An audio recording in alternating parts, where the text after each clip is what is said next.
일본 언론이 다카이치 총리에게 한국을 자극하지 말라며 경고장을 날렸습니다.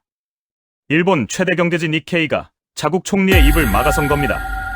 항상 한국 도발의 주체였던 일본 언론이 스스로 움츠러든 이유 대체 뭘까요? 그런데 정작 한국의 반응은 전혀 달랐습니다. 중국이 일본 편 들지 말아달라며 손을 내밀었을 때 이재명 대통령은 이렇게 답했습니다. 어른은 싸움에 끼어들지 않는다. 이 자신감은 어디서 나오는 걸까요? 동북아의 판이 바뀌고 있는 상황. 도대체 어떤 일이 벌어진 것인지 지금부터 낱낱이 파헤쳐 보겠습니다.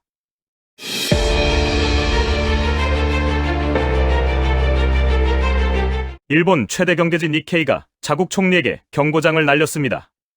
한국을 자극하지 마라. 2026년 1월 8일 니혼게이자이 신문은 다카이치 총리를 향해 이례적인 직언을 쏟아냈습니다. 다케시마의 날을 앞두고 한국과의 충돌을 피하라는 내용이었죠. 이게 왜 충격적이냐고요? 니케이는 일본 보수 경제계의 목소리를 대변하는 신문입니다. 그런 매체가 자국 총리에게 우리 영토 주장을 자제하라고 공개적으로 요구한 겁니다. 과거였다면 상상도 못할 일이죠. 불과 몇 달 전만 해도 다카이치 총리는 달랐습니다. 2025년 12월 취임 직후부터 독도는 일본 영토라는 주장을 반복했죠. 우익 지지층을 결집시키려는 전형적인 행보였습니다. 그런데 지금은요? 자국 언론에게 입 좀 다물라는 소리를 듣고 있습니다. 니케이는 한국과 일본을 모두 미들파워로 규정했습니다. 국제사회에서 영향력을 가진 중견 강국이라는 의미죠. 과거처럼 한국을 아래로 보는 시선은 어디에도 없었습니다.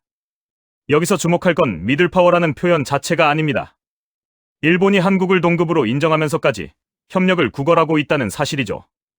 과거 일본의 독도 도발은 공격이었습니다. 힘으로 밀어붙이면 된다는 자신감이 있었죠.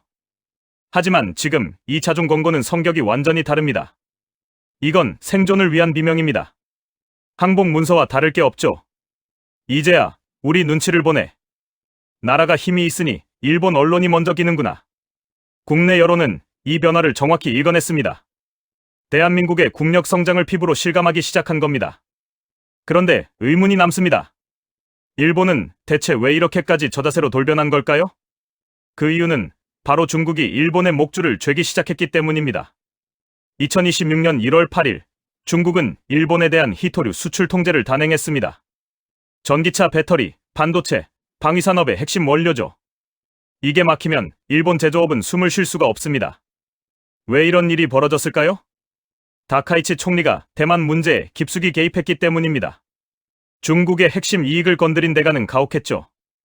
경제 보복이라는 몽둥이가 바로 날아온 겁니다. 상황을 정리해 보겠습니다. 일본은 지금 중국에게 두들겨 맞고 있습니다.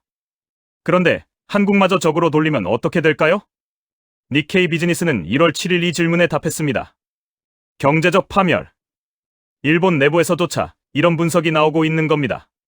실제로 일본의 행동이 달라지기 시작했습니다. 다케시마의 날 행사 말입니다.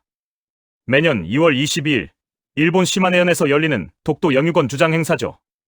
일본 정부는 이 행사에 누구를 보낼지 검토 중입니다. 결론부터 말씀드리면 또다시 차관급 파견을 유지할 가능성이 높습니다. 장관급 인사는 13년 연속 보내지 못하고 있죠. 왜 못 보낼까요? 한국의 반발이 두렵기 때문입니다. 여기서 일본의 본성이 적나라하게 드러납니다. 강한 상대에게는 굽히고 약한 상대에게만 으스대는 강약약강이죠. 중국 앞에서는 맞고 들어옵니다. 그러면서 한국에게는 손을 벌리고 있습니다. 처량하다 못해 비굴한 모습입니다. 니케이가 미들파워라는 표현을 쓴 진짜 의미가 뭘까요? 한국님, 제발 우리를 버리지 말아주세요. 이 간절한 읍소를 점잖게 포장한 것에 불과합니다. 일본에게 한국은 더 이상 선택지가 아닙니다. 중국에게 막힌 상황에서 유일하게 잡을 수 있는 생존줄이죠. 그렇다면 이 상황에서 대한민국은 어떻게 대응했을까요? 바로 며칠 전 흥미로운 장면이 포착됐습니다. 2026년 1월 7일 한중 정상회담 비공개 세션에서 벌어진 일입니다. 중국 측이 먼저 일본 이야기를 꺼냈죠. 일본이 선을 넘고 있습니다. 대만 문제에 개입하는 일본을 비난하며 한국의 지지를 요청한 겁니다. 최소한 중립이라도 지켜달라는 뜻이었죠. 잠깐 이 상황을 다시 보겠습니다. 중국입니다. 지 강대국, 세계 2위 경제대국이죠. 그런 나라가 한국에게 우리 편 좀 들어달라고 읍소하고 있는 겁니다. 일본은요? 앞서 봤듯이 이미 자국 언론에게 한국 자극하지 말라는 소리를 듣고 있죠. 중국도 일본도 한국의 선택을 기다리고 있습니다. 동북아 강대국들이 대한민국의 눈치를 보는 시대가 온 겁니다. 그렇다면 이재명 대통령은 어떻게 답했을까요? 정상회담 직후 기자간담회에서 대통령은 이렇게 말했습니다. 어른들이 실제 이유가 있어서 다툴 때 옆에서 끼어들면 양쪽으로부터 미움받을 수 있습니다. 중국과 일본의 갈등을 어른들의 싸움에 비유한 겁니다. 그러면서 우리가 할 수 있는 역할은 매우 제한적이라고 선을 그었죠. 이 발언, 단순한 외교적 수사가 아닙니다. 표면적으로는 겸손해 보입니다. 하지만 속뜻을 뜯어보면 완전히 다르죠. 중국과 일본을 다투는 어른이라고 했습니다. 그렇다면 이 싸움을 지켜보는 한국은 뭘까요? 그들의 분쟁에 끼어들지 않아도 되는 위치에 있다는 뜻입니다. 다시 말해, 대한민국은 이미 그 판 위에 있지 않습니다. 한 단계 위에서 내려다보고 있는 거죠. 이것이 바로 상급자의 여유입니다. 과거를 떠올려 보십시오. 미중 갈등이 터지면 한국은 늘 선택을 강요받았습니다. 미국 편이냐, 중국 편이냐 줄서기에 끌려다녔죠. 그런데 지금은 다릅니다. 강대국들이 서로 한국의 지지를 구걸하고 있습니다. 그리고 한국은 그 요청을 담담하게 거절할 수 있는 위치에 섰습니다. 끌려다니던 나라에서 조율하는 나라로 체급 자체가 달라진 겁니다. 하지만 의문이 남습니다. 이 여유는 대체 어디서 나오는 걸까요? 그저 허세일까요? 아니면 근거가 있는 걸까요? 숫자가 말해주고 있습니다. 2026년 1월 IMF가 최신 경제 지표를 발표했습니다. 한국의 1인당 GDP가 일본을 완전히 추월했죠. 단순히 앞선 게 아닙니다. 격차가 벌어지고 있습니다. 1인당 GDP가 뭘 의미하냐고요? 국민 한 사람이 창출하는 경제적 가치입니다. 그 나라의 실질적인 생산성과 경쟁력을 보여주는 핵심 지표죠. 한때 우리는 일본을 따라잡아야 할 선진국으로 여겼습니다. 그런데 이제는 우리가 앞서 나가고 있습니다. 추격전은 끝났습니다. 경제만이 아닙니다. 글로벌 파이어파워가 발표한 2026년 세계 국방력 지수를 보겠습니다. 대한민국 세계 5위. 일본을 제쳤습니다. 한반도를 둘러싼 안보 환경이 어떤지 아시죠? 북한의 핵 위협, 중국의 팽창, 불안정한 동북아 정세. 이 속에서 우리는 스스로를 지킬 수 있는 군사력을 갖췄습니다. 일본이 우리 눈치를 보는 이유가 여기 있습니다. 한국의 기술력과 국방력이 그들의 생사이탈권을 쥐고 있기 때문이죠. 외신의 평가도 달라졌습니다. 2026년 1월 3일 블룸버그는 한국을 이렇게 규정했습니다. 동북아에서 유일하게 전략적 자율성을 가진 국가. 전략적 자율성이 뭘까요?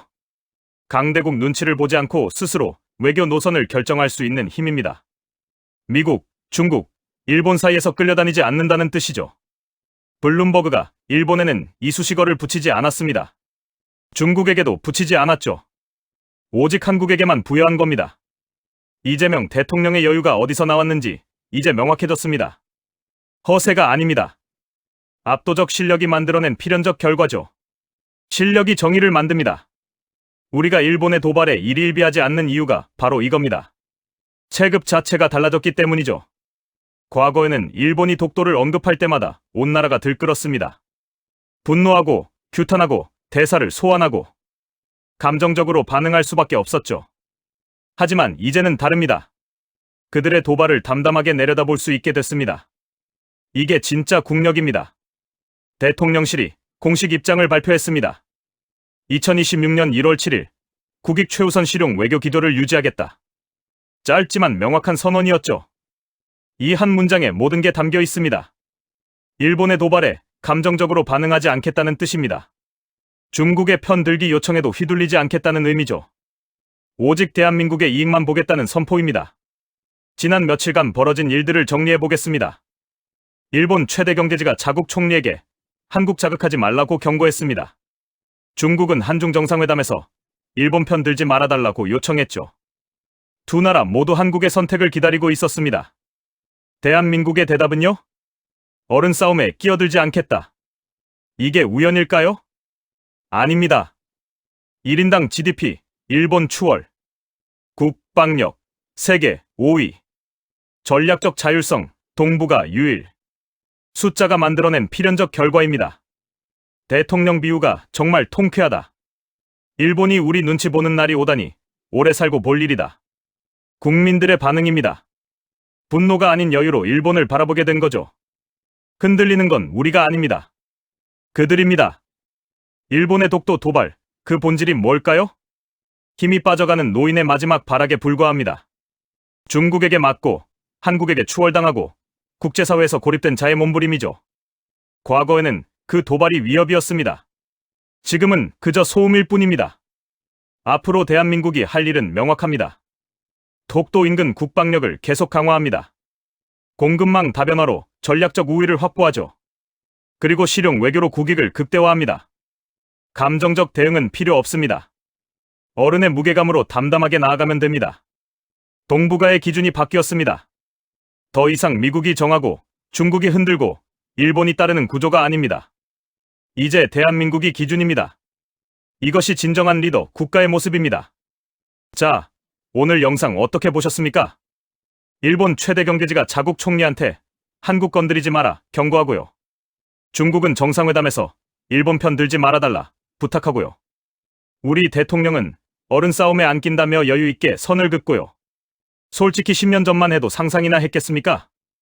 일본이 우리 눈치 보고 중국이 우리한테 손 내미는 날이 올 줄요. 여러분은 이 상황 어떻게 생각하십니까? 일본의 저 자세 진심일까요? 아니면 또 다른 계산이 있는 걸까요? 댓글로 의견 남겨주시면 저도 꼭 읽어보겠습니다. 오늘 영상이 도움이 되셨다면 좋아요 한번 눌러주시고요. 아직 구독 안 하신 분들은 구독도 부탁드립니다. 앞으로도 대한민국의 위상을 제대로 보여드리는 영상으로 찾아뵙겠습니다. 감사합니다.